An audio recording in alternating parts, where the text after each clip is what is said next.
ભાવનગર જિલ્લામાં નવા 21 વાહનો મળતા કુલ 39 વાહનોના કાફલા સાથે જનરક્ષક સેવા કાર્યરત।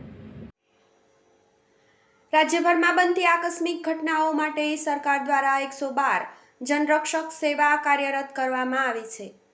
ભાવનગર જિલ્લામાં પણ જનરક્ષક સેવા કાર્યરત છે, જેમાં નવા 21 વાહનોનો ઉમેરો થતા હવે કુલ 39 જનરક્ષક વાહનોનો કાફલો ગમે તેવી પરિસ્થિતિને પહોંચી વળવા તૈયાર થયો છે, જેથી હવે માત્ર 112 નંબર ડાયલ કરતા police, ambulance, fire, child helpline, મહિલા હેલ્પલાઇન અને ડિઝાસ્ટર હેલ્પલાઇન જેવી સેવાઓ માત્ર એક પ્લેટફોર્મ પરથી મળી રહેશે।